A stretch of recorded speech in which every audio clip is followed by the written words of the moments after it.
Yo, welcome to the stream. Hopefully you guys can hear me. Drop in the chat if you can actually hear me. Welcome Omi Homie fam in the house today. Let me know where you guys are tuning in from. And your host Kyle Wilson here. Welcome to the stream. And yeah, let me know where you guys are tuning in from. Drop where you're at today. Hope you guys are doing good today. Let me know if you guys also scored a Spider-Man comic with the first original appearance, very first appearance ever in NFT format of the Green Goblin. Let me know. All right, let's go ahead and bring in my man, the myth, the legend, the master collector, Johnny Dunn. Oh man, we doing good. We got the comic drop today. I got one. But how you feeling, man? What you got? Man, I'm feeling great, man. I appreciate you for having me back on. I mean, it's just been incredible. I just want to say it's just been incredible. The growth, everything that VeVe has experienced, everything from the first live stream that we did back in March till now, it's been unbelievable. But to dive into this comic, I got one at least, so I'm happy. Mine hasn't been delivered just yet, so I don't know which rarity I got yet, but happy to get one, you know. Yeah, no doubt. I'm in the same boat, man, and we'll see what we got, and I'm excited. Fingers crossed, we got the secret rare, so that would be ultimate. So, man, what have you been up to? And actually, if you want to kind of give a, I guess for people that are just now figuring out about maybe you, maybe us, could you tell me a little bit about yourself and kind of introduce to maybe the newer eyeballs to the community, if you will? Yeah, absolutely. So my name's Johnny Dunn. You know, I found VeVe, I would say March 1st, I think it was the first day I found it, but I had to take a lot of time to research. I wasn't familiar with crypto. I found Bitcoin, you know, I think it was like it was one of the years when it was about $50 a coin, right? And I didn't get into it back then. So, you know, I wasn't really into the crypto space leading up to March. But once I found VeVe, it really got me digging down the rabbit hole of crypto, what Omi was, what collectibles were even. I didn't really understand first edition, all that kind of stuff. I found my Pokemon cards right before March. It kind of led me into that spiral of learning about first edition, why those collectibles are important. And I found my Pokemon cards, you know, it was probably about $3,000 worth of cards. And I was like, you know what? Times are hard right now in real life, so I need to sell these. And I got to the point where I was trying to sell them, but I got stuck. I figured out you had to go ship them off to PSA. Takes about a year to get back. And I was like, well, this is time consuming. You know, I need the cash right now. I don't know if they're going to be worth that much later. And then it was right at that time, that moment. Thank God I found VeVe, because I realized it just all was like a spiraling ball at the same time. The blockchain just does all of this instantly. So right at that moment, you know, it was like a spark, and that's how I found VeVe.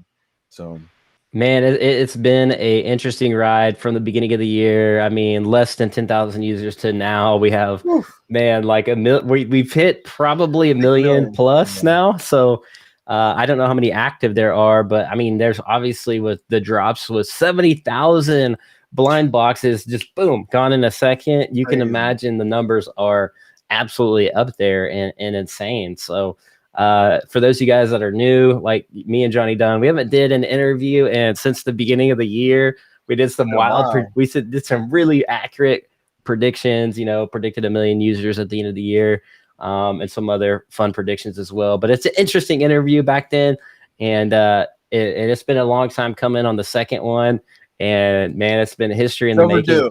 Yeah, history in the making ever since. So, man, what a journey, what a ride. And let's talk a little bit about maybe the DCON. Do you want to go ahead and maybe talk about a little bit about that, and we can kind of circle back, and we'll answer a few more questions. But shout out to everybody joining in the community. Usually we're able to see it here on the screen, but I have it set up a little bit different today. But Brennan Z joining in the community. Omi Queen Shadow got a 211 mint, which is absolutely insane today. Ooh. That's big time right there. Yeah, absolutely. Don't even matter the rarity. When you get a mint on a comic that low, I mean, that's big. Yeah, that's a keeper for sure. So going off DCON, I'm just gonna tune into live real quick on my phone so I can see the comments. So for DCON, I noticed how the editions were a lot more limited, I mean, we saw the Disney drops; they had like thousands of editions, and so with DCON, I know a lot of those Disney users were getting frustrated maybe because they came for Disney, stayed for DCON, and they may have struck out, you know, a few times on the drops, may not have gotten one, but I think it was actually a blessing that they were super limited.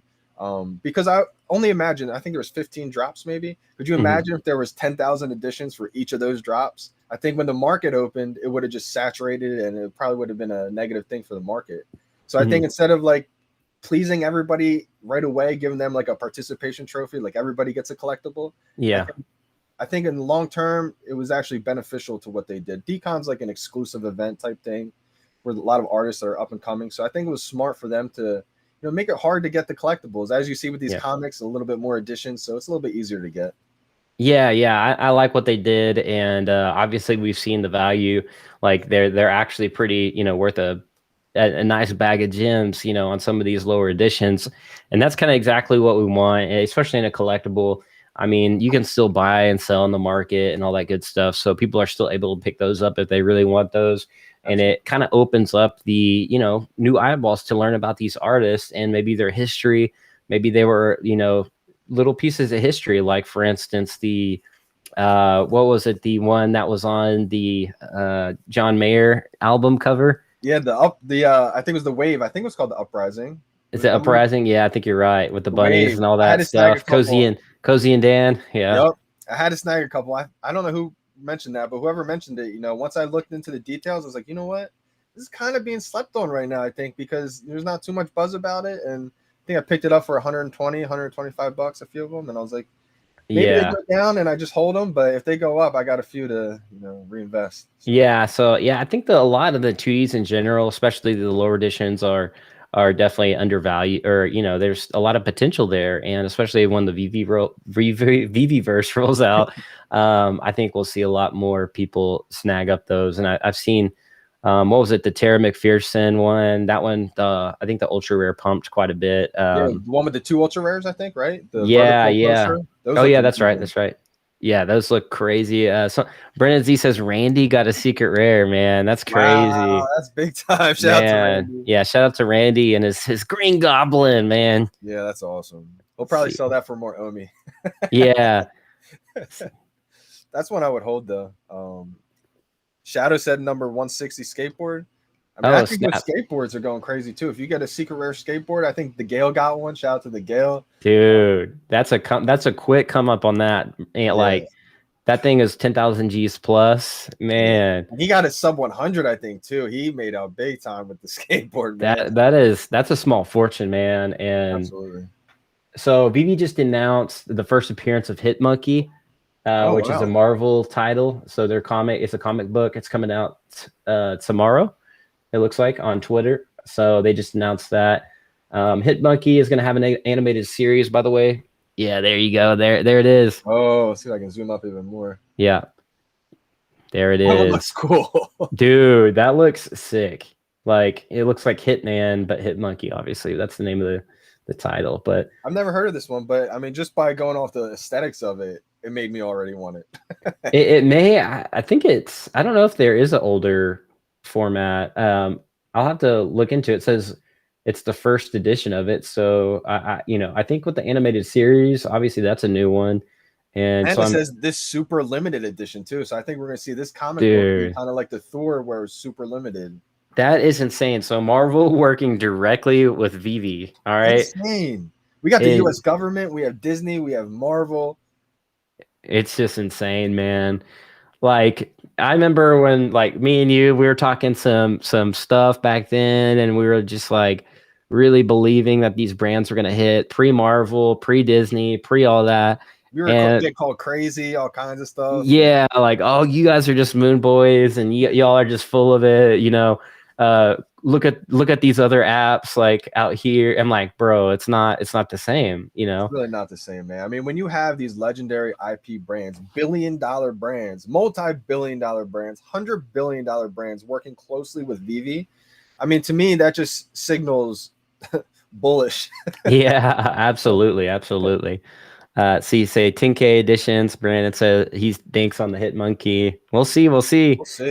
Alphinius, yo, what's going on? We got Alphinius in the chat. OG, also, yeah. Collecting physical comics in the early 2000s. LOL. It looks cool. Yeah. Absolutely. What's up? We got Severs, Chris, another YouTuber in the house. Yeah. What's going on? What's going on? Crypto Chris. But yeah, man, we'll like explain like on the collecting side. Obviously, master collector Johnny Dunn here. So we gotta pick your brain a little bit about that. What kind of got you on the your path that you're currently on, and as you build your collection, how are you kind of stacking? So let's go ahead and just kind of back it up, and maybe how you kind of got started, what you were looking forward to as far as a collector and everything goes. Yeah, so I'll tell you how I first started. When I first couple collectibles I got on the app, I really had no idea just yet about first edition, all that kind of, I was still learning about first appearance and all that kind of stuff. So I think my first collectible, my first few, I was just getting whatever I liked, whatever I looked appealing to me in the market, just kind of just trying stuff out. I think I got a Ghostbuster sign, I got a couple Batman, got the Becky Batman. I think Todd was one of my top 5 picks too, but I didn't really know the significance of the Todd Batman back then. Yeah, so my first 5, I was just kind of getting things that were kind of cheap. Everything was luckily in store in stock when we joined. So that was a benefit of that. But yeah, let's hit on that for a moment though. Yeah. Like explain that. Like explain the in-stock store to people that are new to the app. That's another thing that people will blow their minds with. So I was so fortunate, and you were too, Kyle. I mean, you were here early. We joined when there was only 10,000 downloads from the entire app. So maybe even less than that with users, right? There's only a few things in the store that was sold out. I mean, I think Rizzo Batman was sold out, and it was in the marketplace for about $500-$600, I think. Starfire, I think, was sold out. Luckily I snagged the floor price $83 Starfire in the market. That's how early this was. Yeah. I didn't have I wasn't aware, and really I didn't learn to get duplicates yet. So I should have just got 10 Starfire. Oh man, I would have too. Yeah. And at this point, mind you, I didn't even think I was going to spend $500 on collectibles because Rizzo was out of my reach in the marketplace. I didn't have much money. I probably only had about a few $100 to my name to spend at the time. So I did just get a few collectibles. And what the difference was, I really researched the team. I really researched Ecomi, Dan, David, Alfred Kahn, and every single day, mind you. All right. So real quick, leading up to March, I was practicing golf 3 times a day, morning, afternoon, night. As soon as March hit and I found VeVe, I didn't pick up a golf club for the entire month of March. Dang. I go that far into this where I didn't go outside like 24/7. Not everybody has to do this, but I didn't know anything. So I had to really learn crypto, collectibles, Ecomi. So I had to do a deep dive. And every single day that went by, I grew more and more confident in this team to where I eventually talked to my mom. I was like, Mom, I think I may have to use your credit card right now to really go in.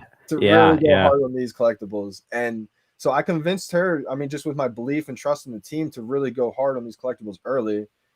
And, it was a blessing that I did. It was one of those fork in the road moments to where I almost didn't. I was so close to not doing that. I felt embarrassed to even talk to my mom about doing it, at the time, but it really felt like a gut decision. I was like, this is just, I had to. We did it. We went all in. Over time, a little bit, but then it got to the point where then I learned about Omi. Shout out to the Sandman, man. He was the one who, early OG.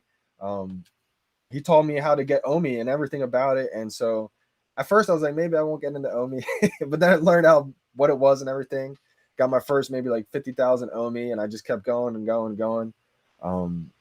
But so on the collectibles side, I would say I really started to learn what first appearance meant. I don't know where, maybe it was David talking, people in the community, etc. But once I learned that first appearance meant this is the first time and the only time that this collectible is going to show up in digital format. Like we got the first appearance Superman.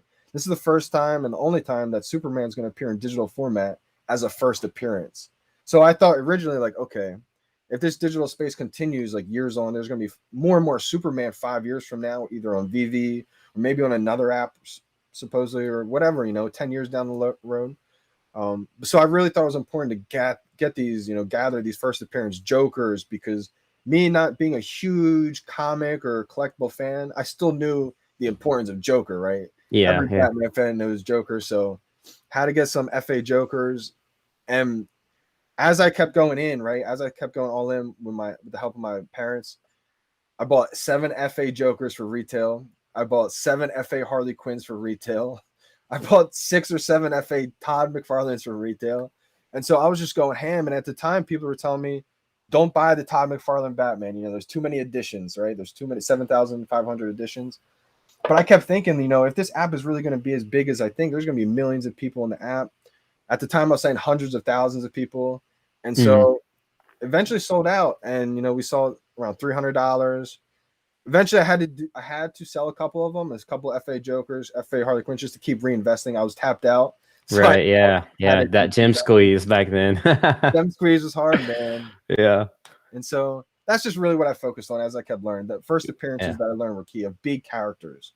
But But the funny part of it all was there's like stock in the store, and we had a little bit of time to think about things. You know, we're like, oh, there's an ultra rare. Like, I'll wait on my next paycheck, or like, I'll just wait for that ultra rare to come. Absolutely. You know, and it just took off, you know, pretty quick. So all the like March. Yeah, go ahead. Oh, you go ahead. I was just gonna say in the very beginning of March, like you're saying, like it was not moving, right? Like you said, we had plenty of time to think, like, okay, in a week or two, you know, come back when I have money and buy it all. It was kind of just at a standstill. But then all of a sudden, you just refresh and you're like, wait, 100 just got sold.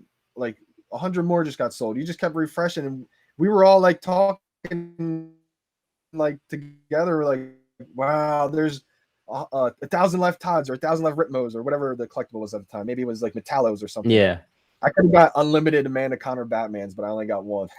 Stuff like that. Yeah, I know I passed on the Donnies. I passed on Ritmo, and I like seriously regret it. I was like, and it was like 15 gems at retail, and man, I seriously regret a lot of things. And like, I knew, like, for some reason I was like, oh, I'm supposed to spend this money on this, like, this thing. I'm supposed to, like, there's so many things my intuition was telling me at the time that I didn't listen to. So that goes to show, man, for you guys that are new out there, if your intuition's telling you to buy something, you better do it, because long run, it could be, 10, this is not financial advice, but it could be worth 10, 20, 30, 50x, in the long run. And you don't want to be a year from now wishing oh man, I wish I would have picked, that cheap whatever up, whatever collectible up, so yeah. It's the biggest thing too. That's what I learned too. What you're just saying too is I had to trust my gut with a lot of things. I mean, Todd McFarlane Batman wasn't selling out. I mean, FA Joker, I mean, it was just $100 or whatever for a while. And I was just trusting my gut with everything. And I hate that I had to sell a lot of my duplicates, but again, that's why I got those duplicates in the beginning too. When those time come, like when that time comes and you're not able to have any more money left, you got those duplicates for those reasons. So yeah, trust your gut. If you see things low in the market, whether it's a Kripken or whatever it is, especially season 1 stuff, imagine what season 1 will be worth when we're on season 10, right? Yeah. So, people will be definitely trying to go for that OG stuff.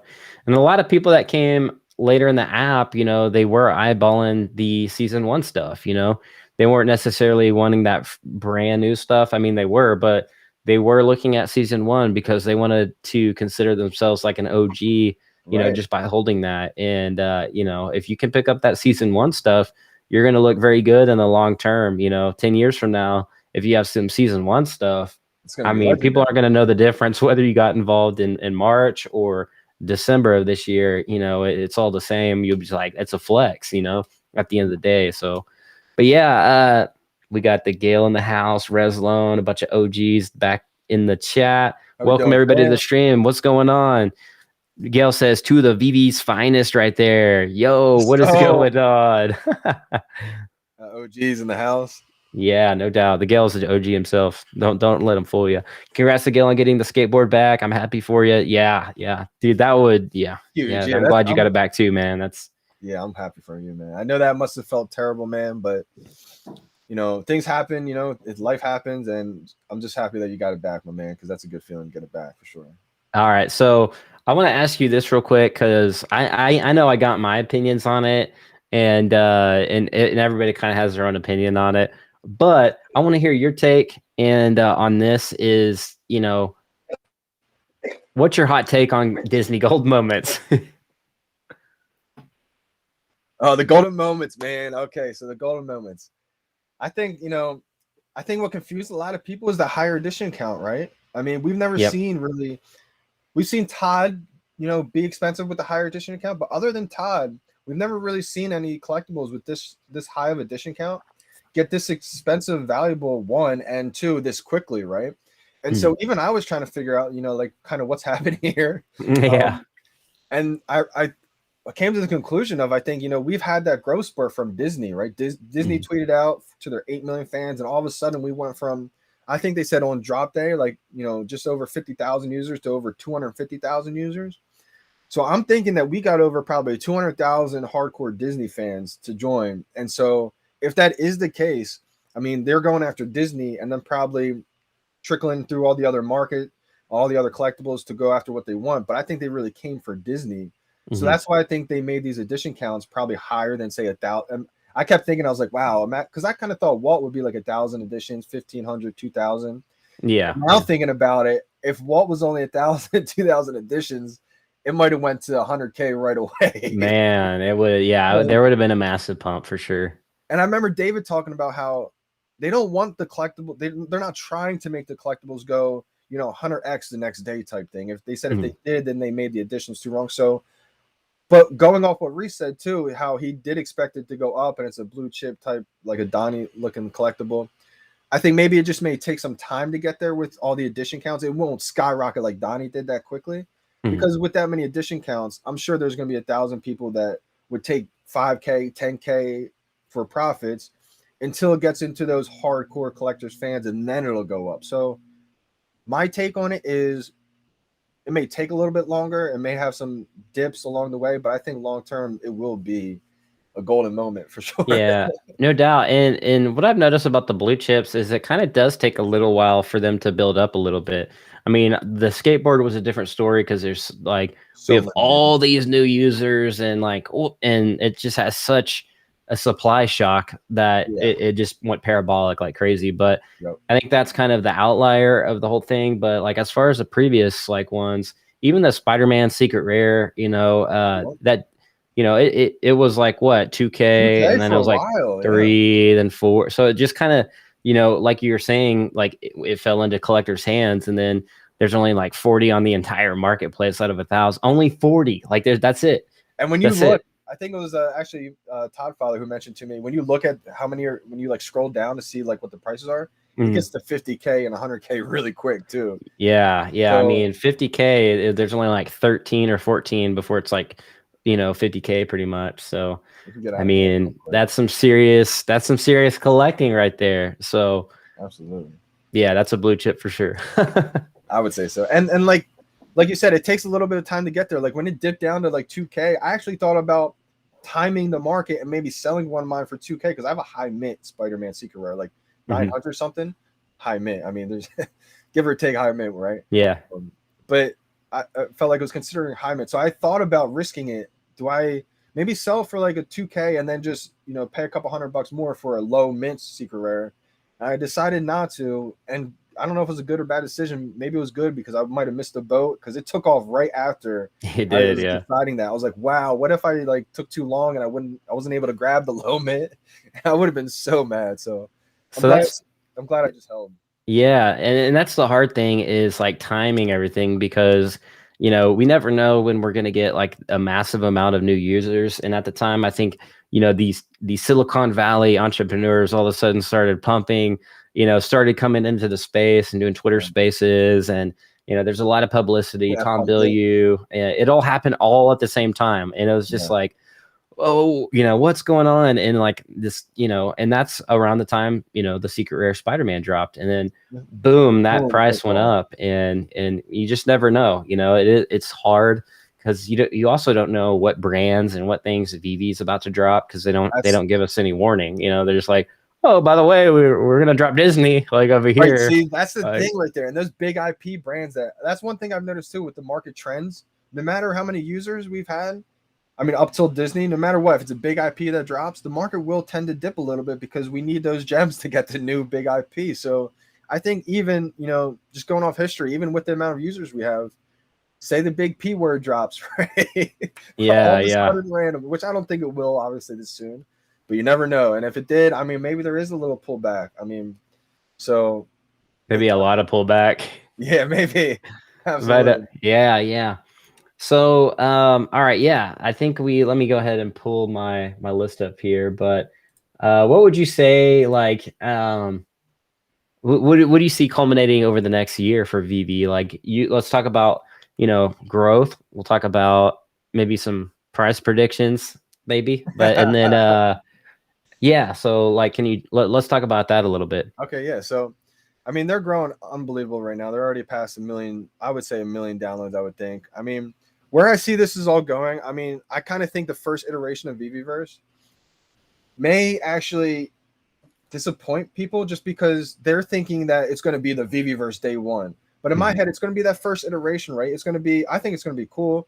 But just because I think it's going to be cool, people have these high expectations of VeVeverse is the next iteration. It's just going to be something cool, I think, to where I can now visit your showroom easily in the VeVe app, to where like right now it's still hard. You can't even search for people's username, etc. So I think we're just going to see small iterations to where I'm going to be able to go to your showroom, your house. You're going to be able to come to my showroom, because right now it's only I can visit mine and like I can only visit yours, but not at the same time type thing. Like houses together. I think eventually we will be able to see sort of going house to house type thing. But again, that may not be the first iteration. I'm not expecting anything crazy big right away. I just feel like there may be disappointment in the community right away from the first iteration, even if I'm happy and excited, because I think that's going to be amazing. I can't wait for Me too. to pop up. But I think long term though, I think Disney's going to be helping. I'm under the impression that Disney has to be working with VeVe to be building the VeVeverse, to be building Disney World, because they only want their collectibles in something that's going to be premium. They don't want some kind of, half-made type thing. So I think their studios are probably, with the help of Trevor, etc., they're probably working together on this, and I think it's going to be unbelievable a year, maybe 2 years from now. Yeah, yeah. And I get excited too about like even first iterations of stuff. Like a lot of people judge the app and like when it first came out, and it's like, man, that's all a part of the journey. That's all a part of the ride. Like, I love beta fills because that means I'm early. That's when there's the most opportunity. If something's like super highly polished, turns out you're probably late. You're probably like, yeah, you're probably, and you're gonna have to compete with all the users. But I love that first iteration type stuff, and I'm super excited about that too. Visiting other people's showrooms, that's going to be pretty tight. So absolutely, it really reminds me of like almost. I joined Facebook incredibly early. I had an older brother who was in college at the time when I was like in middle school, getting into high school, and so like all of us, our generation, middle school, high schoolers at the time, like 2008 ish, we were all on MySpace. Like MySpace was like a colorful background, popping with music type thing as a social media, and all like the older kids at the time were on this boring, plain thing called Facebook. We were like, what is Facebook? It sucks, blah, blah, blah. But I joined it in 2007, 2008, Facebook. And I just remember how early it was. I remember there was nothing to do. I was just like, why would anybody use this? But I remember the feelings of it. It was just being early to something that I was like, this could be big. And so I saw that whole transition happen where everybody laughed at me for getting on Facebook. And then eventually everybody left MySpace to be on Facebook. And I was like, wow, okay. So I saw that transition already take place, and I remember it vividly. So this time it felt like the same thing. I feel like everybody's using one platform, thinking it's the best, blah, blah, blah. And we're here early, and I'm like, there's nothing to do really yet, but this is the gold mine. This is the same thing. Yeah. This is, like we said, this is Amazon when Amazon was only selling books. Like, this is going to be iconic. Yeah, for sure. And like, taking a step back too and realizing these are NFTs and they're going to be on the blockchain. They're going to be, you're going to be able to jump into Etherscan and like look at it on a blockchain. And so, looking at that and realizing these NFTs are the gateway to the metaverse, like, long run, like you said, Disney building their metaverse, they're going to make it good. I mean, they're not going to slack. They're not going to, I mean, it may not look like Facebook metaverse, but it's definitely going to be, a cool metaverse to hang out, entertainment. And it's going to be around that storytelling, and that's going to be really important. And to just be associated in that story of Disney, and be a piece of history, literally, like you own a piece of history. if you have a golden moment. It's like Disney announced after the fact that they're going to do a metaverse like a week later. Like that's a big deal, you know? And I think people don't realize that where they're at in history right now. Like, you know, what do you think about that? Do you think people are like, don't realize like this like point in time is history? Like, you know, it is. And I would go off that absolutely, because right now people are still in the cups of thinking, are like they're so against going into the digital world, it prevents them from thinking it's a possibility sometimes. So a lot of times, like my dad was that way, you know, he not for the digital world, doesn't even have a cell phone, never wants one, like old school as you can get. yeah. And so it took him a while, even to this day, he's kind of against it. But after hearing me talk about it nonstop, he's kind of understood this is where it's going. Yeah. So I think a lot of people are just so against digital worlds. You know, they don't want to go into the digital world even more. But you have to realize, like, are we going to go into the digital world more or less as time goes on, right?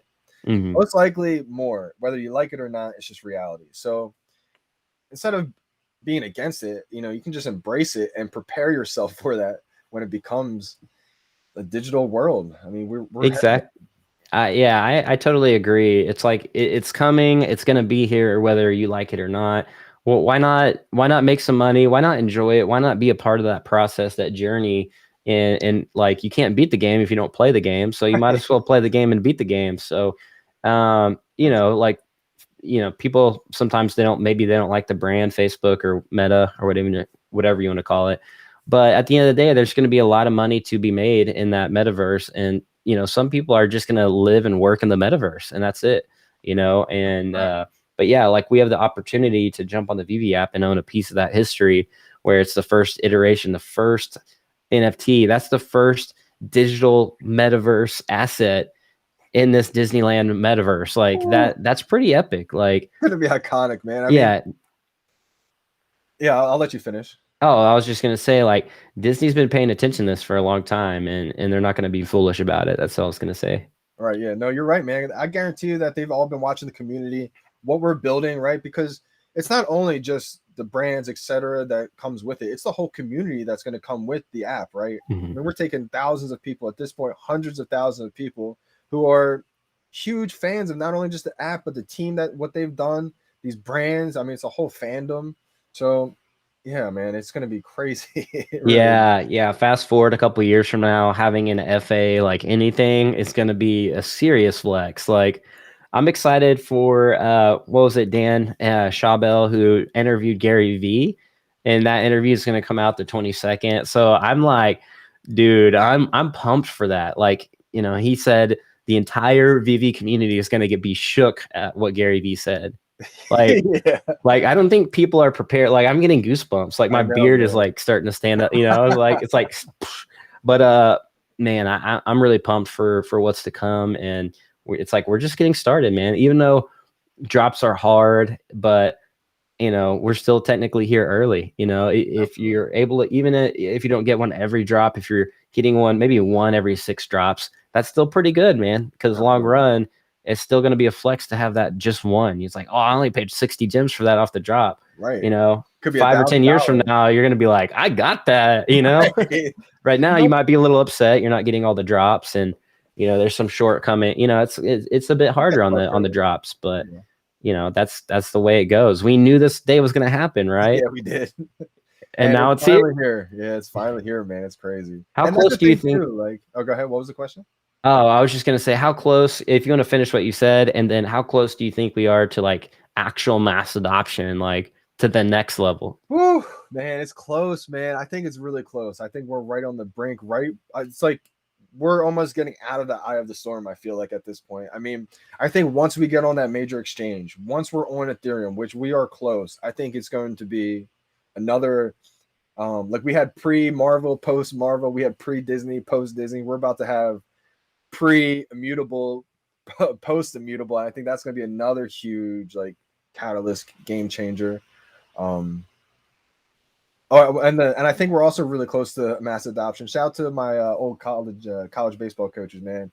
Nick Sabara, man. Once I heard that he was joining, and he actually he went for all the drops on Disney and DCON, my old college baseball coach, and he said he struck out, unfortunately. But I told him, keep trying, keep going for the comic books. You'll eventually get one. But I think just hearing that, like, You know, a lot of people that I didn't think would get into are finally getting into it because they're starting to understand the NFT space. These are licensed digital assets from famous brands. It starts to, you know, over time, these people will familiarize themselves with it and understand it. Yeah, I and think it's I great. bet after Facebook, announced the metaverse, Disney announced it. I bet people were hitting you up like, "Bro, Oh, it was what's good with these?" crazy. Yo, it was unbelievable. Honestly, like I just told you before the stream a little bit. Shout out to my boy Sean Warner if you're watching right now. I did some substitute teaching with him back in college. I was a substitute teacher and he was another sub, and so that's how we met. And I told him about VeVe, man, a long time ago, months ago. Um, he might have been on the cusp of it back then, not really sure, but he found a viral video on TikTok recently, last couple of days, talking about how the VeVe NFTs are partnering with Disney. And he was like, "What?" He sent me the TikTok viral video, and he's like, "Is this the same VeVe you told me to join months ago?" And I was like, "It is, man. It is. It's unbelievable." And that's what we talked about early on. Like we're talking about, man, as soon as like all these big TikTok influencers, they showed a couple times, man, it's gonna be game on, it really is. And we're seeing it. It's just crazy, man, because all the stuff that we vision, we kind of talked about how we hope this happens, we think this happened. We're living in that time right now to where it's happening. I'm getting goosebumps right now just thinking about it because it's finally all happening, man. It really is all coming true. Like, and it's just beginning still. Wait until Disney has a commercial on TV and it's like VeVe. Like, I want to be in the commercial so bad. It's gonna be wild. It's gonna be wild. And we'll even miss the days when these editions are so low. And that the ones even that appear that are higher editions, we're like, oh, look, that's 4,000 or 5,000, man. That's high edition, Right, like right. even 10,000. Like the ultra rare DeLoreans are starting to pump. Like, It's I almost mean, $1,000 now. yeah. So I mean, it's getting real. And if a commercial hits, man, like Forget it. we're gonna appreciate those quote unquote like 10,000 edition stuff and a little Oh, bit yeah. more. And I do see that happening, but I think they're strategically not on. They're not. I mean, they're advertising. Obviously, you see like Disney and etc., but they're not going full out just yet because, I mean, it would pump, right? It would pump the coin a little bit. I mean, say Gary Vee talks about it again, Logan Paul, Elon Musk talks about it. It would pump a little bit, but we wouldn't see the pumps as if they did that after we're on Coinbase, right? After Mhm. we're on Ethereum. So I think Exactly. we're just waiting for that to happen. Once that happens, I'm not saying we will get on Coinbase, but I think eventually we will. I think that's their goal. And when that happens, see you later. Yeah. So I've invested in software before and I've been a part of like, watching the development and literally seeing like these developers, and, a lot of people think that the app, like just because you're making a bunch of money, that like this app's going to get developed overnight. It takes time to develop an app. Like it takes time to, if you could literally break the code and you have to start completely over. And a lot of people are like, man, just make the Make app it better. happen. Yeah. Yeah. I'm like, it literally doesn't work like that. Like you have to hire a developer, you have to onboard that developer and then teach the developer, all the nuances of that code. And there's technically 3 layers of apps. So the developers have to know not only the blockchain side, but the front end app side. And then there's like the payment processing Wow. side and, MTL right around the corner. So there's like, this app is much more complicated than that people actually think. So, for that to see the app at the beginning of the year all the way till now, it's like completely different. Even with the latest update, like the Comic user update. experience, yeah, it just looks amazing. So, what do you see? What will happen on the app? Do you see anything like that? You see that might change in the future? The app might look different. Well, we have new sections. What do you think about that? So one section that I'm thinking might possibly come soon is music because since we have the whole Disney portfolio, I'm thinking we may have like famous theme songs and stuff like that they own. So could you imagine the Disney theme song is like a secret rare collectible, and now you can have that in your showroom playing with all these golden moments. And when you go in your showroom, I think if we added music as a collection, that would be unbelievable. Also, I think what's going to happen on the app is it's just going to be a little bit easier to maneuver to where if I'm on my profile, I'm going to be able to maybe go to my friends list and go to your profile, Kyle, and then click on your showroom right from there. Stuff like that to where you won't have to like find people's showroom from the feed. I Yeah, think the yeah. showroom will be like on the person's profile type thing, and something Yeah, like that will just get better. yeah, I'm super excited definitely on the social aspect. And I think that's where, when they really fine tune the user experience, they'll probably work on the social side, I imagine. And Right. I think that's where we'll start to see the app just go even more on the Yeah. users, like people sharing, getting excited, and the sheer amount of collectibles that are on the app now, versus like we still have so many more collectibles to go. Like NFLPA, for example, like how many athletes like there are in the Yeah. NFLPA, like Crazy. endless amounts. And I think that's where the Omi token burn is really going to shine. So uh do you have any price predictions over the next, let's say year or maybe 5 years? Whoo, man. It's the loaded question, man, that Loaded everybody likes to question. Loaded ask. question. I feel like I made a mistake saying my first prediction when we first did the interview when I was uneducated about the Omi price. But then again, I think I said like I don't even know the number I said, but I said it was pretty high. But it again, was, it was pretty conservative. It I wasn't mean, too bad. considering we could see some huge catalysts coming up, I think everything depends on the exchanges, right? It I does, mean, yeah. I think I could say one prediction by the end of the year, and then we get Coinbase in a month, or not even a month, in a few weeks, and everything changes. Do I think we get that? Probably not. But so I don't even want to give a prediction price just yet because I think too many things depend on what ifs and when are we going to get it, right? Mhm. For me, I mean, I'm just stacking Omi whenever I possibly can. I'm going to try to use more of my duplicate collectibles to sell, to stack my Omi bag that way because I'm tapped out right now. I really don't have any money to keep adding for Omi. But I think Omi will get its time, like you said, with all the other collectibles coming, but the accessories too. Like, can you imagine when all the dolls are on the app and the kids are, changing the outfits and all that kind of stuff, the rims on cars? It's going to get in crazy, crazy, Dude, crazy. that's fine. It's literally infinite. The possibilities are just crazy. And that's gonna be a massive token burn. I mean, Yeah.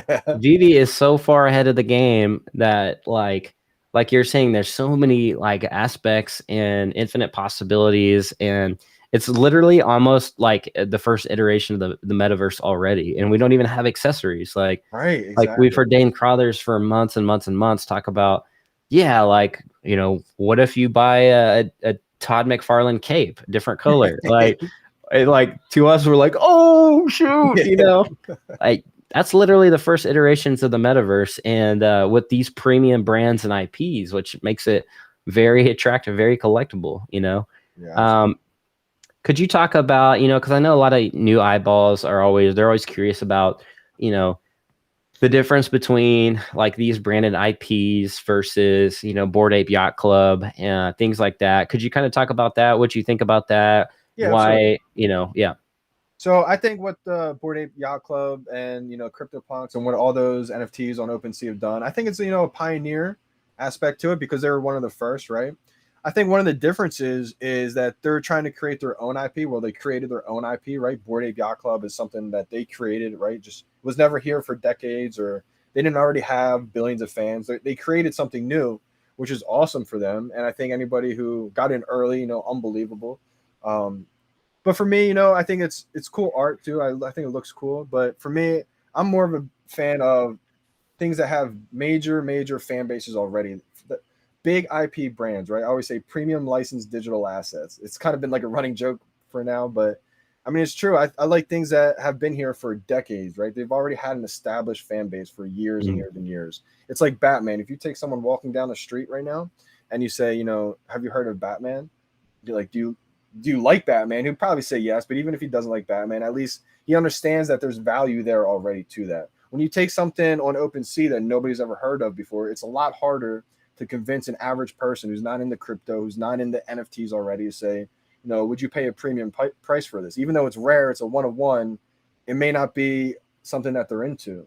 So I think Right. Yeah. a lot of those projects, I think I don't know which ones will technically be premium blue chip ones in the end. That's anybody's guess right now, right? You can Mm. have your good guesses. I think there will be a few of those projects that last, but I think it's going to be a huge flippening that happens, and a lot of the focus of the energy and money will go into premium licensed digital collectibles from huge IP brands that have been here for years and decades. And I think after that, the people who, you know, are still interested, they'll go down that rabbit hole and find the projects that they're into, the artists that they really like. Because I think OpenSea is amazing for independent artists. It really is game changing. It absolutely is game changing. So I think after these collectibles from major brands become mainstream, adopted, I think that's when people start to funnel into, you know, well, okay, well, what else is out there? You know, maybe I like this artist on OpenSea who's amazing, who's not on VeVe yet. Like a Frank Kozik. Imagine finding Frank Kozik before he got onto VeVe, then it'd be awesome to see that. So I think, you know, there's something out there for other people, but I just think a lot of the focus of the attention will be on these premium licensed digital collectibles.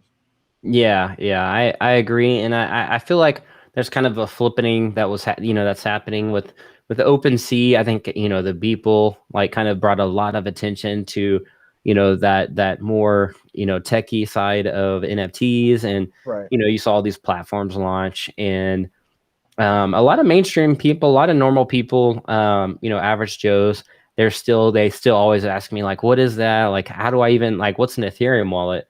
Like, Right. I'm like, listen, like, download VeVe. Yeah, right. like, I'm like, listen, They ask you about like, MetaMask, like yeah, you don't need nothing. You don't need any of that. And as a matter of fact, like as people were learning about NFTs and people are just saying, yeah, just download VeVe. Over time, it's like the active users are just continuing to go up and maybe have surpassed OpenSea's active users because the Ethereum blockchain, the main layer one, it's kind of hard to use that thing, and the gas fees are pretty expensive. And absolutely. you come to VeVe and you're like, oh, there's no gas fees, and like they have the drops like that are affordable. Like You don't have to okay. pay to list anything. Like Yeah, absolutely. And it's just a world of difference. And the metrics are showing the amount of users that are growing, and it's like you were saying about the IPs and building your own brand. It's much harder to do that.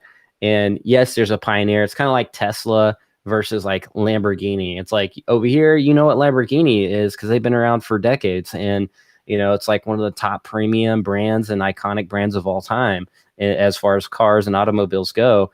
Then you have Tesla over here. It's like, and it took years for Tesla to kind of build traction up and build that excitement up and all that before they, what we know of them today. A lot of people were bashing them in the very early beginning, and so, but like fast forward to today, both have their own places in the mainstream now. So, going off what you just said there, absolutely. Like I see Bored Ape Yacht Club. I think with the whole metaverse of the sandbox, right, Decentraland, I think there will be a place for those, right, for those platforms that do survive and do last. Because I'm sure they're gonna, have their own games and stuff in the sandbox metaverse. I'm sure there'll be a big community with that one as well. But I just feel like what you had to say right there hit the nail on the head as well. The ease of access. That's one thing that I didn't talk on that I really wanted to.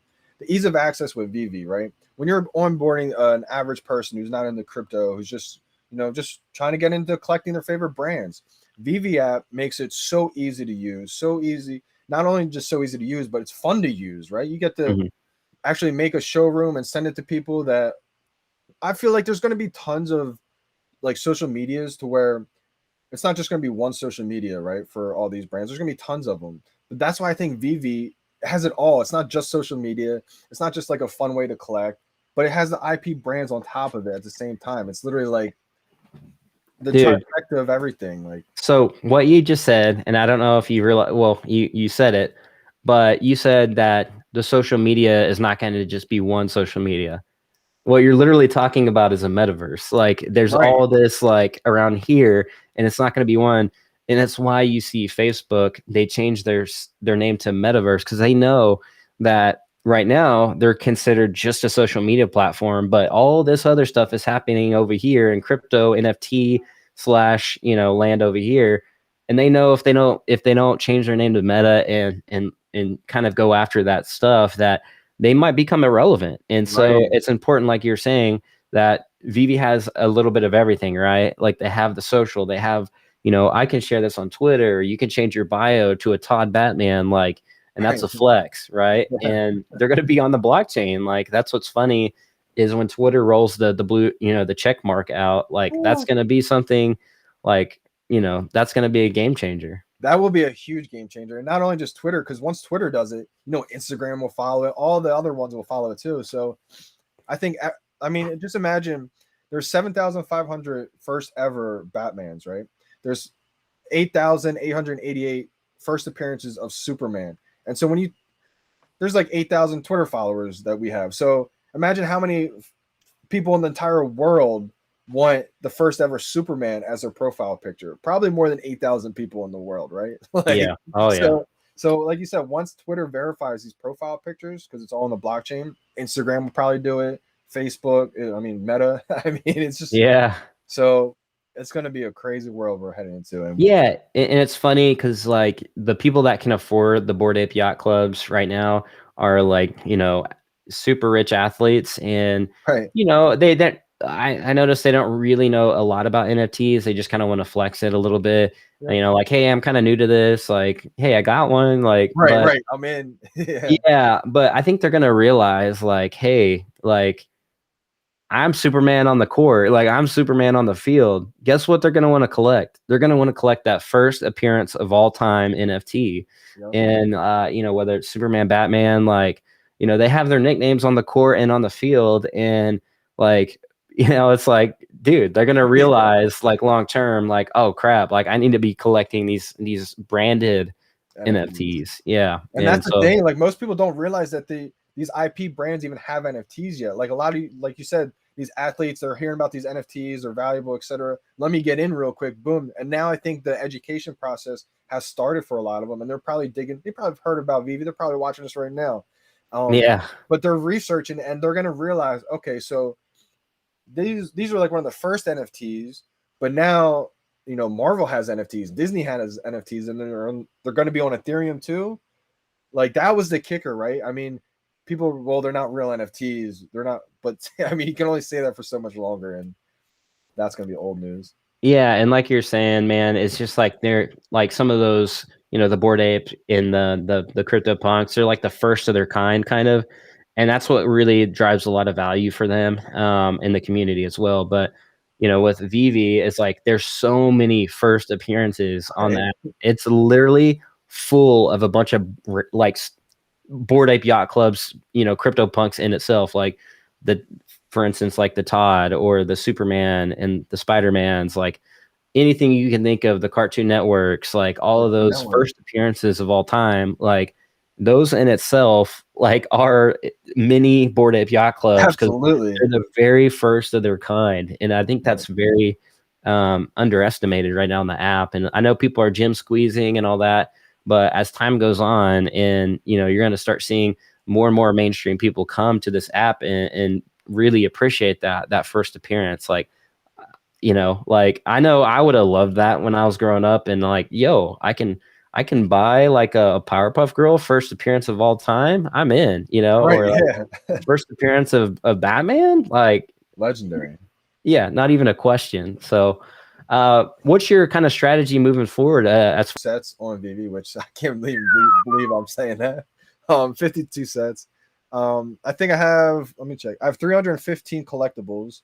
So I got up to 500, but well, I'm sorry. I have 315 collectibles, but with comics, I have 439.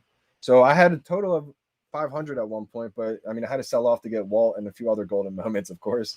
But so right now with 52 sets, my game plan is I'm not focused on completing sets anymore. I'm not rushing to complete sets, I should say. I'm trying to get every single drop still, because I know if I get an ultra rare or something, I mean, that's huge. I can flip that for more gems. Or if I do get an ultra rare on a drop or secret rare, I may try to complete that set. But say if I get a common or uncommon or something like that, I'm not going to rush to complete the set unless I love it.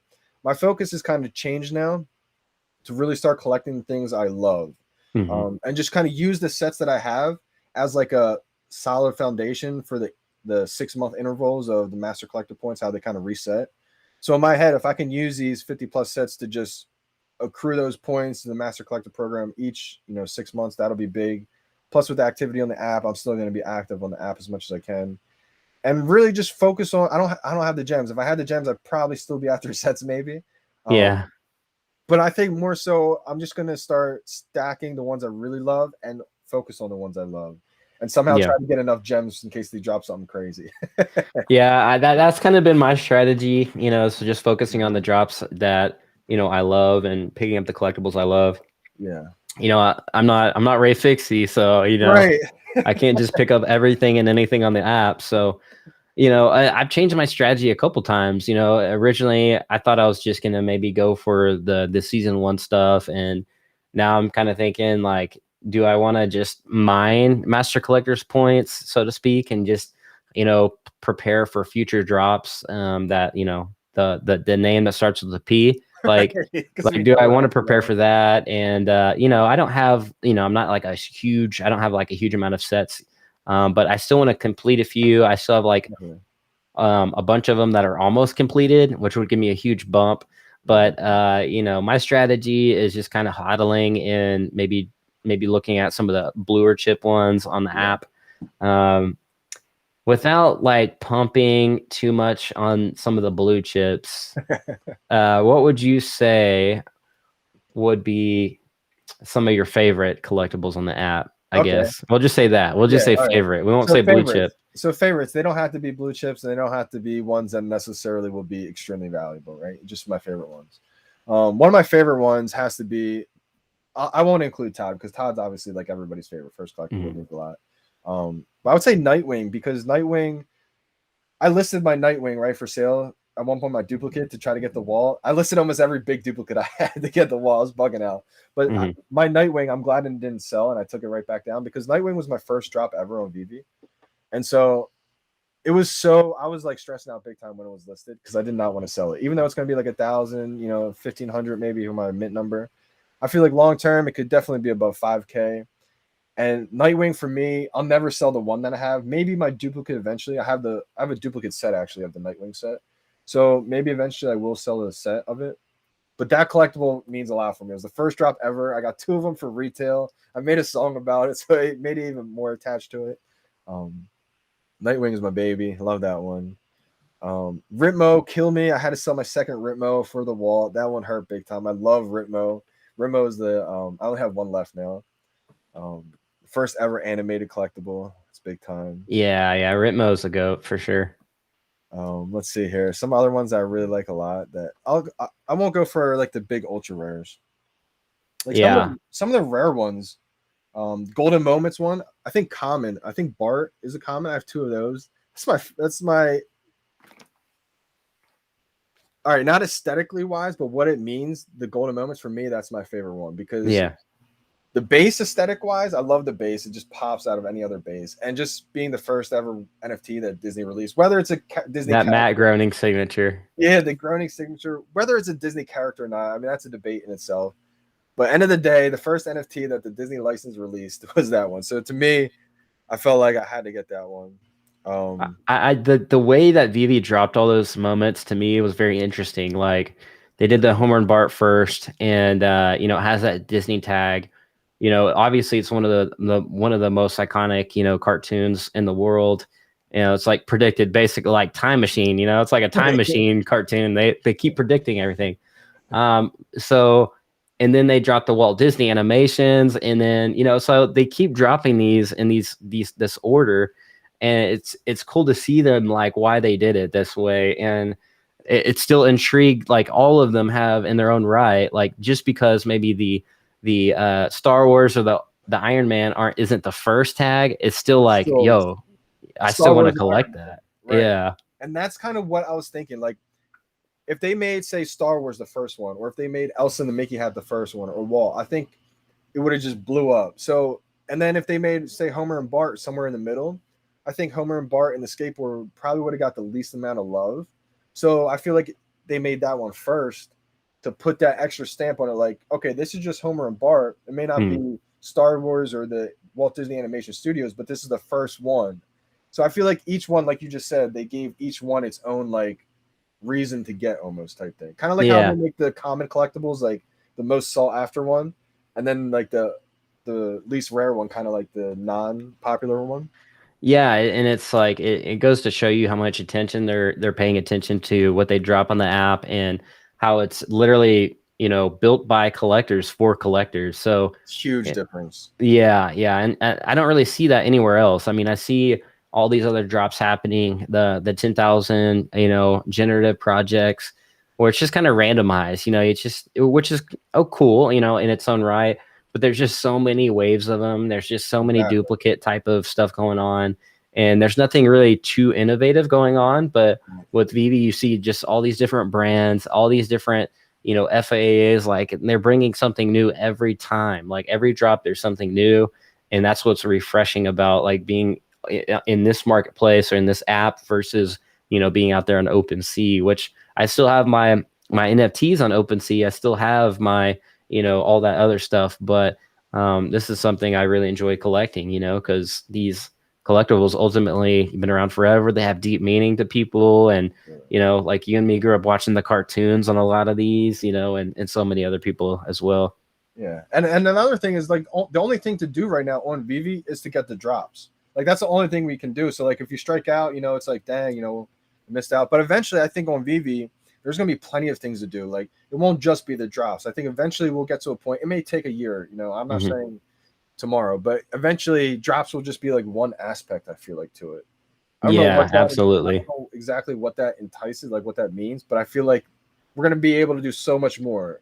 Maybe that's on the desktop version, like, but I think that's coming.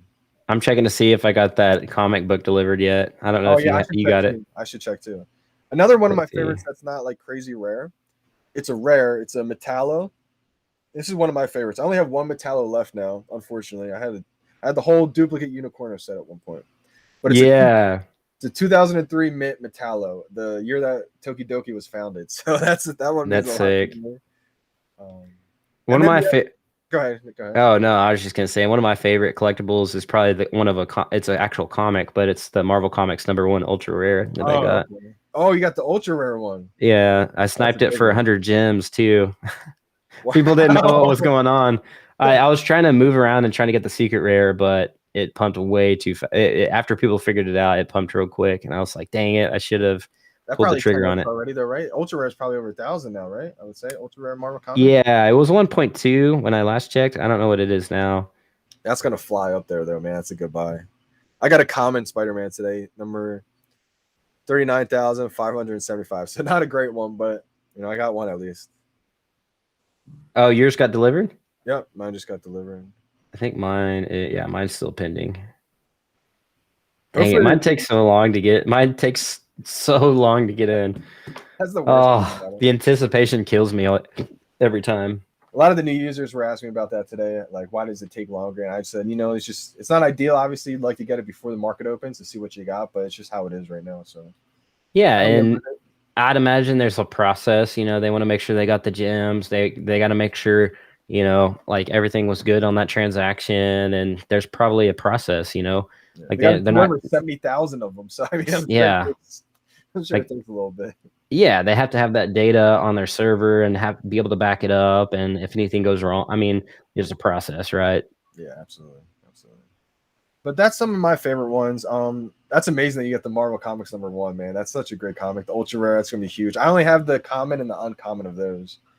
I almost I always debate whether selling it to ape into something else, but I'm always like, nah. That's one that you just got to hold, I think. I know. I have two, so I still have 2 Todds left, and sometimes I think about like having that extra liquidity, and I'm just like, I think about it too all the time. But hold that, man. I know. I'm like, it's so tough. It's so tough. Because I think Todd's gonna get over 5K quick, and once he gets over 5K quick, I think people then will realize, okay, this is another hot take. Will Todd flip Riso one day, or I think so. I think so. I think so too. I was actually probably like 60-40 on that. I was like, you know, I could argue for Rizzo, but I'm leaning Todd. It's to the point where I'm like 95% sure that Todd will flip Rizzo. Now, yeah, it may take a little bit of time again because of the addition count. Because when Todd gets up to 5K floor, people will take profits. I mean, that's what Rizzo's at right now, right? 5K, I think. Yeah. 6K. But just because there's so few amount of Rizzo's compared to Todd, it's easier for the floor just to rise quicker. Like people liquidate a little bit with the Todds. But I think Todd will flip it. I think Todd in like already pound for pound, the Todd has technically in metrics, like in the amount like it went up, it's gone up 7x or something like that. Exactly. Or plus. And so it's in that sense, it's already flipped Todd because Todd hasn't 7x, you know, it's just it's done a lot, but I don't know if Rizzo it's went done. crazy. I mean, I don't know. I have to check the Ecomi wiki, but it shows the percentage of how much it's went up since retail, and Okay. it tracks that. But yeah, I'll have to take a look at that. But yeah, the last time I checked, Todd was like the metrics were pretty great. So I know for me, I love the VeVe wiki site, man. When that was up, I mean, that was an awesome site to check just how everything's going in the market, your portfolio worth too. I mean, that was good to see. yeah, absolutely. You should have it up. It was supposed to be today, but I'd imagine it's going to be pretty soon when he has the Ecomi wiki back up. Okay, so it's not up So yet. no, and I'll be excited too when they have that feature on the app where it like shows us how much your collectibles have appraised for and stuff. Yeah, that's That's gonna be gonna amazing. When we start seeing that on the VeVe app, that's gonna be awesome to see. I'm excited. yeah, because you log in every day and look at it every morning, just like ah, There was a like point when it first started with the VeVe wiki site. I was checking it a while, and I just couldn't believe it. But after a while, I just got over it, and I was like, okay, this is like real. This is how it is. But I'll just show my parents because I know it's hard for them. They don't have cell phones, so it's hard for them to really visualize everything. So like, I'll show them like, Mom, look, I'm typing in all the collectibles I have, and this is what it's worth right here. Look, I could sell this all today, right now, and this is what we would have. yeah. Like, what? I was like, Mom, we did it. So I just want to like rewind for a second here. And now that you say that, it makes me have a flashback when we were first talking. And I was like, I think this app could be bigger than Pokemon Go. Could Yeah, I you remember talk seeing that. about like, bridging physical collectibles to digital and why that's kind of important? And do you think it's going to be bigger than Pokemon Go? I do think it's gonna be bigger than Pokemon Go. I think it's gonna be huge, right? I think there's gonna be an aspect to it to where we haven't even seen yet. I mean, we've only seen drops right now. Like that's all VeVe is right now, just drops, and that's pretty much it. But it's gonna evolve, I think, into like the geolocation type thing to where Hmm. we will be able to go to the store, right? Maybe they have a sale, right? This day only or this week only in this store, in this comic store in the East Coast, and there's one in West Coast, and maybe they do it on one or a bunch of different locations to where anybody who goes to this comic store is able to, you know, QR code it. Boom, I'm here. You get the free collectible on the VeVe app, and maybe you have to buy the physical one in the store or something like that. Maybe like you go to this comic store, you buy this Todd Batman, right, physical one for $150 or whatever, and then once you do that, you get the VeVe NFT or something like that. So I see the geolocation type thing really popping off big time. Maybe next year at some point, I could see Yeah, McDonald's. yeah. We've always talked about. Man, it feels like we're just getting started still. I know there's a lot of users on the app, but I really do think we're still getting started, and there's just so much potential. Like it literally is blowing my mind just to think about it all. Like, I think about Pokemon and the success that it had, and a lot of it was from the Game Boy game, right? Everything was literally you're collecting on the app, or the app, I say app, you're on the game and you were running around in that little tiny Pokemon metaverse collecting these Pokemon in the digital, and you could trade them, put a little link cable in there.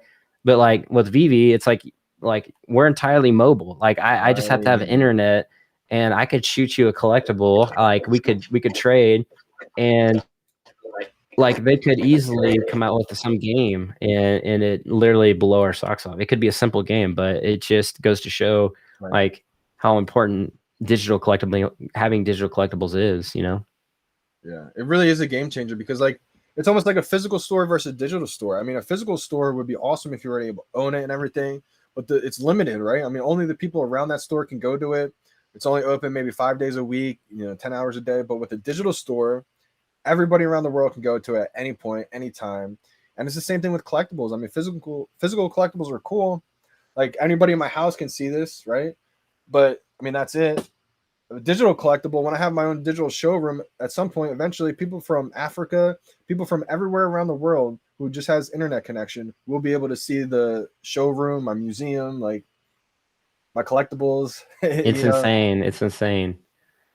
Do you think like the feature, how like they've been burning they like burn the Steve Rogers, I think, or The other Captain America, right? Yeah, Captain America, and then a couple others, I think, as well.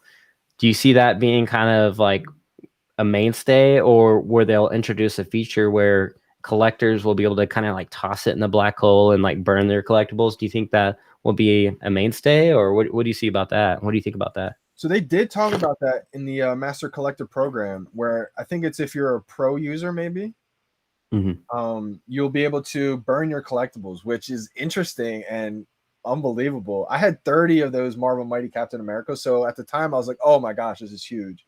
But in trading up for Walt, I had to let go of a ton of them, unfortunately. But I think they're going to be huge, and I think burning collectibles will. I think they said it'll give you more Master Collector points, and also it'll increase the scarcity of them. So say you have like 20 commons, right? You don't want the commons, maybe burn them in the black hole, 10 of them, right? Yeah. And imagine if 10 people did that, or just 10 people did that. It would really increase the value, I think, because it would just make them more and more limited. You know, like it'd be funny to like have and maybe I'll ask Trevor in an AMA or something, but have a burn ceremony, Burn like party. so. Yeah, exactly. Everybody takes like a collectible, one collectible, and burns it. Yeah. So I'll ask Trevor that, but I think that would be fun, and I think that would be a fun community event. Like we all burn our common comic at the same time or something. It's like, oh, but that's actually but like there'd be an animation, like it like burns or something, or right. And we're all just in a live chat or something together. Like that'd be great. That'd be yeah. I'd be down. So I think that'd be fun because there's like the unboxing ceremony. Hopefully that will come soon to the app where they'll have some kind of animation where you buy a blind box and it's like, oh, you know. Maybe you can like maybe if you don't open your blind box or something, you can put it in your showroom, and then your showroom it opens up, and then you see it there. I mean, it may take a while, but I mean, if you wanted to see the animation, that might be like one way to do it. No doubt. We got a couple of comments here. If VeVe made it possible for the VeVeverse to work in mobile, the app is going to go beyond mainstream, I think. Yeah, I think that's why they've built a lot of the app in the Unity, because a lot of the apps on mobile are Unity based and not like Unreal Engine. And I think they've done that really well. And I think it's possibly to, you know, it's going to be easier for location based stuff like Johnny was mentioning earlier. And then, you know, that's what Nintendo is building off of, Niantic, the light ship and all that. Like that's what the metaverse is going to be. The first, you know, augmented reality metaverses are going to be using that Niantic light ship just from the success from Pokemon Go. So I think we will see a lot of stuff go mobile first before we see it on PC. But I obviously don't count out PC because that's going to be, you know, the premium version of it. Definitely. Green Goblin says, do you guys see NFTs from other platforms being able to sell on VeVe? So I don't think so. I don't think they will have, say, OpenSea NFTs on VeVe. Maybe at some point, but I'm pretty sure they want to keep it to where they only have the premium license from the, you know, the NFTs from these big corporation brands. Now, maybe from artists, you know, maybe they discover, you know, more artists from OpenSea and just around the world. Like, I mean, we saw Kozik, right? I think they've had a relationship before, but Kozik was on OpenSea selling a lot of his art on OpenSea first, and then they came to VeVe. So I think for the most part, I would have to say no, I don't think so. But I mean, maybe if it's like an independent artist type thing, we may see his art on VeVe for sure. Yeah. I would say too, like maybe for more premium stuff, you know, in the future for like at least the marketplace, because if VeVe gets so big, which it's getting to maybe that point, it's already attracting like the biggest brands in the world, obviously with Disney and whoever else, right? Right. So I could see like very collectible stuff, like if it's a Coca-Cola machine, and there's only like 5,000 or less editions, I could see maybe VeVe letting that be on there, so you could experience that kind of fandom. But other than that, I don't really see like these generative projects ever coming to VeVe, just because, you know, it's not very curated. So right, I think they want to kind of keep it separate for now. Yeah, for sure. Energy says, wow, both homies in one space. Hi, friends. Yo, what's going on? What's going on, Energy? Man. I mean, just thinking about that interview, man, from day one, I mean, we saw the trajectory where VeVe was headed, right? We had visions of it, and it just feels unbelievable, man, to come back and do an interview with it again. I mean, it was long overdue. I mean, we definitely should have done more so. We'll have more coming, a lot more coming soon. But For just sure, feels for amazing sure. to see where VeVe's at today. I mean, it really does feel amazing. It's still Yeah, early, still just getting going. no doubt, no doubt. It was a good one. Like you said, it was well overdue, and glad we did a episode number 2. And man, I feel like there's like something else big around the corner. I don't know if you can It feel feels that. like that, right? It really does feel like that. Like I know we have Disney, but like I'm like we still haven't had Monster Hunter. We still haven't had like Capcom. All these other brands. It's like I just feel like there's something that they just have an ace up their sleeve because Right? they think about this stuff. They, you know. I just looked on David Yu's Instagram on my live stream today. I was talking about the Monster Hunter. So when you just brought that up, it made me think about my stream today. I want to bring it up. I think I got it. So this is a Monster Hunter animation that they had early March. So sick. And if you go on David Yu's Instagram, you can see the details. They're not like as crisp and perfect as the collectibles look today. You can see that's the animation of it, right? Back then, that was So March sick. 5th. So, and then if you just slide over the picture, there's David on the boardwalk. He's just chilling. He's just looking at his phone saying, like, I can't believe what the world's about to experience. Like, dude, the guy is a pioneer. He's a genius, man. He's a genius. Absolutely. But man, game, like if they release any kind of game on the app, it's gonna be like crazy. But I figured they'll work more on the user experience stuff first, and then you know all the exchange, all listings, and all that stuff. So that's one thing I'm excited for is when we see. I got a email one time, right, from Coinbase when I was driving home. I was like month or so ago. Whenever Shiba got listed on Coinbase, Shiba Inu, and I got an email saying Shiba Inu is now listed on Coinbase, and I was like, wow, like I can't wait. It gave me almost like a mindset. It felt like deja vu before it even happened.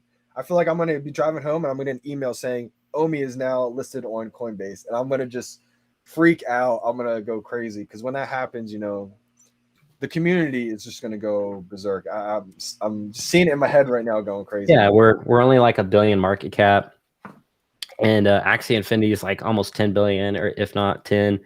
And so like we could literally just 10x to Axie and then go past that. Like I think there's only the volume trade is only like 7 million right now, something crazy low.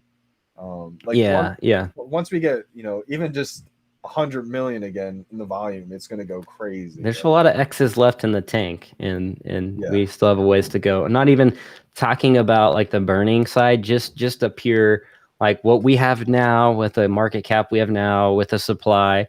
Like it still has a lot of excess to go there. But if you just hodl, you know, and all this burning does come, you know, all the marketplace like is just a massive burner. Like that literally is like an oven. Like that thing is just chucking wood in there. Just it's an incinerator. And the more and more collectibles that are coming to the app, like the more buying and selling, and the more users, like sure the price will go up, and you know it might take a little more time to burn some of that, but really like that incinerator of the marketplace is just going to continue to burn forever. And it's like that there's a lot of X's left in that tank. I mean, a lot. And so not even to mention the land that will burn, you know. Oh my gosh. Yeah, the VeVe verse itself.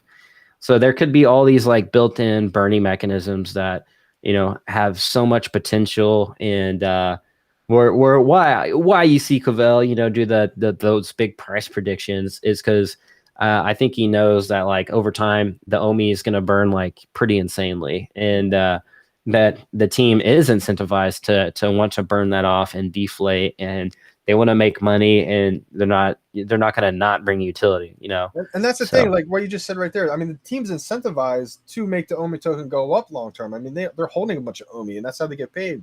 So that's why I always question people when they say like they're not doing anything for Omi. It's like they're holding Omi. Of course, they wanted to go up just as much, if not more, than you do.